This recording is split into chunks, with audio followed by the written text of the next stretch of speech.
Earlier today, President Biden did address the nation, and he didn't hold back about the responsibility that he believes lies with former President Donald Trump. Take a listen.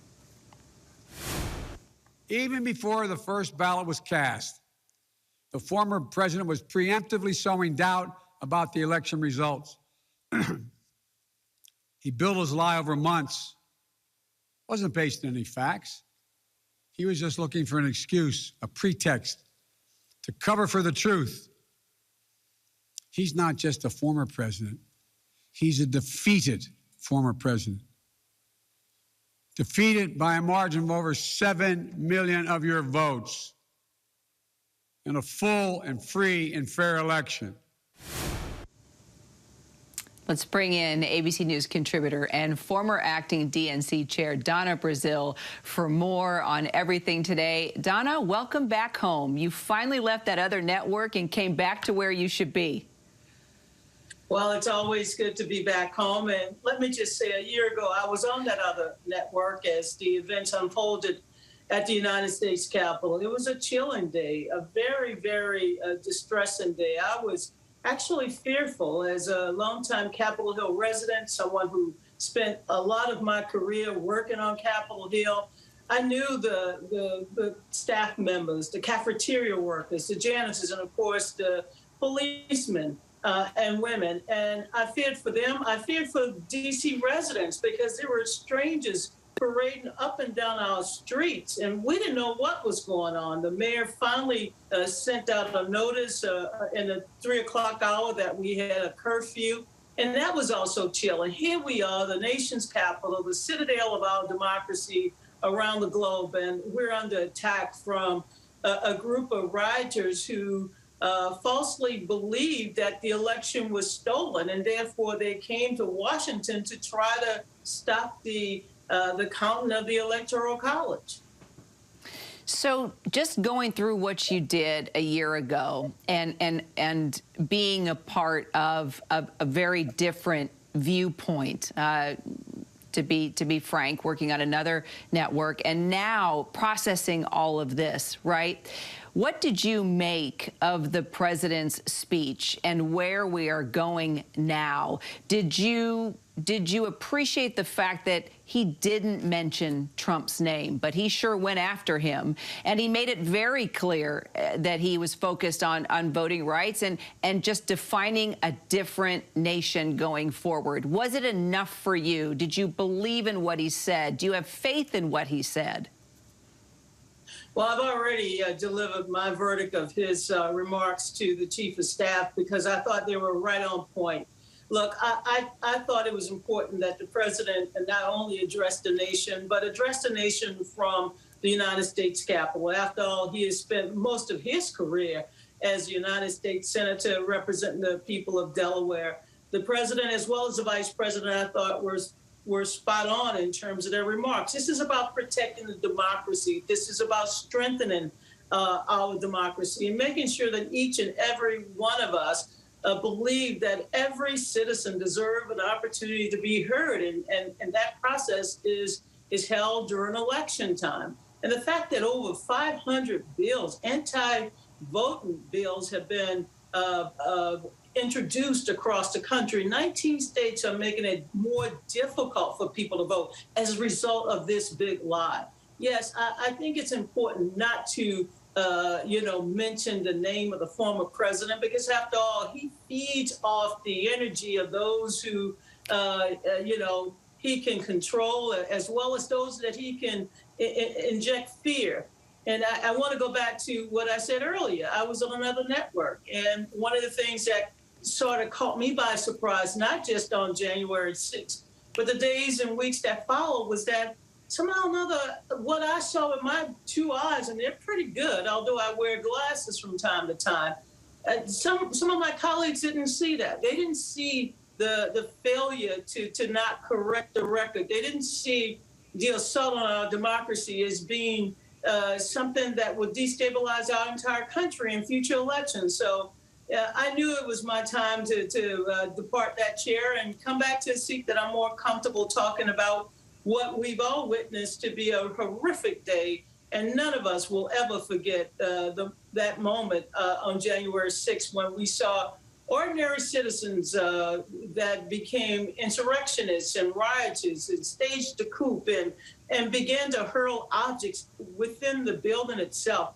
I can only imagine the fear of those staffers and those members who were sitting there trying to do their duty, certifying the election, and there's a mob trying to get in, and the noise and the smell of tear gas. It's still a chilling day, I think, for all of us. So, Donna, you've heard a number of Republicans accuse Democrats of politicizing this tragic anniversary to advance their agenda. Your response to that?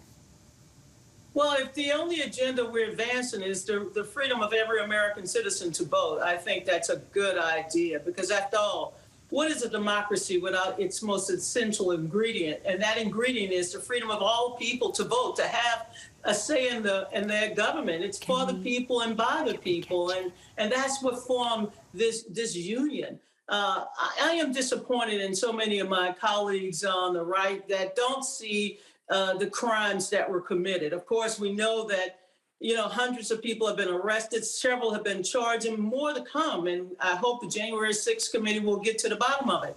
But in terms of the right to vote, there's no compromise. There's no compromise in a democracy. We're not going to compromise. And by and large, this is not about Democrats or Republicans or independents or non-affiliated. This is about the health and the vitality of our nation, of our democracy itself. I mean, Kira, I'm fortunate to have been active in politics all of my adult life. I started my political journey as a kid, going door to door in my neighborhood back in Louisiana, asking the grown-ups to register and vote. That was important. 4 years after the passage of the Voting Rights Act, finally, my people, my neighborhood, my community, my parents, my grandparents had the right to vote in the former segregated South. And it was a period of excitement because we could finally determine our own future, what we wanted playgrounds, what we wanted schools and roads, what other people could do. That is what is at stake in this democracy. Do we allow every American to participate in their elections, or do we undermine elections simply because we lose? Look, I worked for a candidate back in 2000. You might remember him, Al Gore. He was the sitting vice president. And after the Supreme Court determined that there was no more litigating the results of the Florida election, and I have to admit, it was decided by 537 votes. When they shut it down, Al Gore called, and I was the campaign manager, and he said, shut it down. Look what happened on the Republican side last year. Donald Trump never said shut it down. Instead, they opened up a war room, and we know there was coordination, there was fundraising, and yes, there was a rally that turned into an insurrection that attacked the citadel of our democracy. They should be held accountable. You mentioned former Vice President Al Gore. Let's stay on the theme of former vice presidents. Something that surprised everybody today, Dick Cheney showed up at the Capitol. He wanted to be present there on the floor for that moment of silence, side by side, his hand over his heart, next to his daughter, Liz Cheney, who, as you know, has been very outspoken against the former president, Donald Trump, and has just taken a beating, a political beating for doing so from fellow Republicans. Now her father, prominent elder statesman, a revered Republican leader in the party, he has stepped forward and said, I am proud of my daughter, and I am so disappointed in Republican leadership. How big of a deal was this, Donna? And is anybody going to listen and pay attention to what he did today? Both Liz and her father, the former vice president of the United States and a former member of Congress, they deserve a great deal of respect for standing up for so many Republicans who I totally believe are afraid to stand up. They're afraid to go against what seems to be sweeping their party and those on the far right, and that is a cult of personality. President Trump had his opportunity. We gave him 4 years. He served. And rather than just walk through those doors and get on the chopper and get to Air Force, to the Joint Air Force Base and go back to Florida, he instead, stirred an insurrection. So I applaud former Vice President Dick Cheney for being there, along with Liz Cheney, who's doing such a great job, as you well know, on the January 6th committee. She's come under relentless attack simply for standing up for the truth. Her only crime is that she's standing up for the truth, and she's standing up for her country. She took an oath of office, and she's the one who is, abiding by that oath to protect and uphold the Constitution. We're a nation of laws, not of men, of laws. And I applaud not only Liz Cheney for her leadership and Adam Kinzinger and others, but I also applaud many Republicans who are standing up and protecting our democracy, because this is not about Democrats protecting democracy. It's about the American people holding that flag and believing that we are one great country.